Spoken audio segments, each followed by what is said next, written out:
Welcome to part 2 of our lab. In this part, we are going to look at the clavicle, which is pictured here, and the scapula. So the clavicle, this is a right clavicle, has a larger sternal end that articulates with the maneibrum, and it S's back to this thinner, flatter end. So if I rotate like this, you can see that it's relatively flat right there, or if we rotate here, that is definitely circular. So it S's back from the sternal end, and it ends at the acromial. The reasons for these names or these ends? Well, here's the sternum right here. It is going to form a nice saddle joint with the sternal end of the clavicle. Over here, we have the acromial process, and that's going to form a planar joint with the acromial end of the clavicle. So you need to know this is the sternal end, this is the acromial end. This process right here, that is called the conoid tubercle. And you're going to have ligaments attaching to this point. Now, there is a tuberosity that's hiding out there, and I'll show you the view in a second, called the costal tuberosity that actually is going to have attachment to this. So here are the two clavicles. This is a left clavicle, so this would be the sternal end. It's going back to the acromial end. This is an inferior view. And there's the costal tubercle. And there's a conoid tuberosity. And then this is the acromial end. So now let's get to the exciting bone, the scapula. So similar to the clavicle, you are going to go and try to find all the landmarks on here. So this is the anterior view.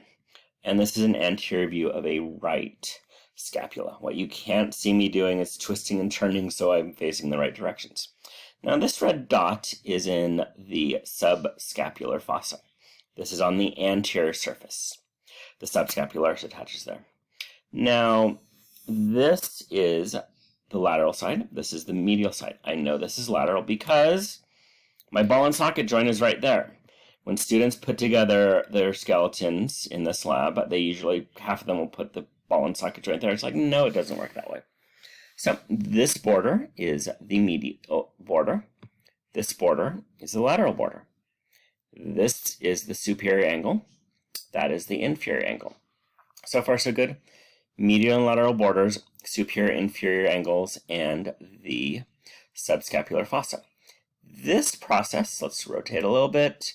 Allegedly, it looks like a crow's beak. That is the coracoid process. I don't think it looks like a crow's beak, personally. Now, this is the lateral view. Here's a coracoid process, lateral border. This is the glenoid fossa, and the ball of the humerus, or the head of the humerus, forms a ball in the socket here for a ball and socket joint. Now, this is the posterior view. I know it's a posterior view because I have a nice spine right there. When you social dance with somebody, your hand is supposed to be, the leader's hand is under the spine.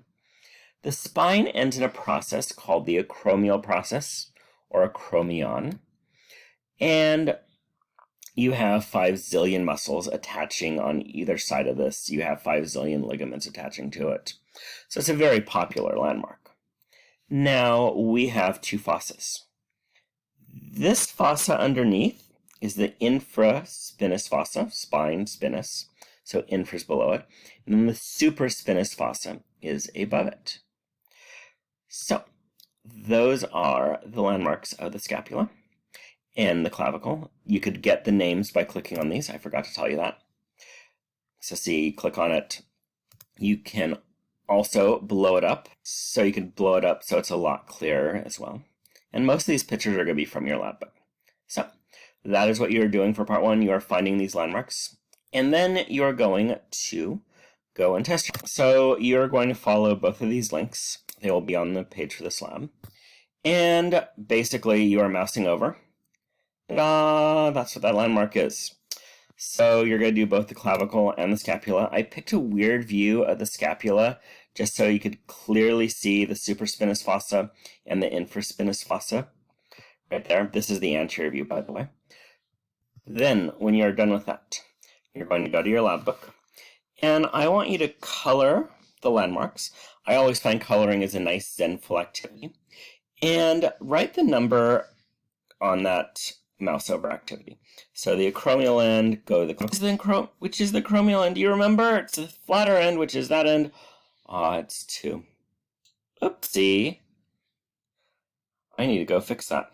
So, like I keep saying, the best way to proofread something is to do a live video on it. So, this is the acromial end, by the way. So you'd put a 2. So that is what you're doing for the clavicle and the scapula. Thank you.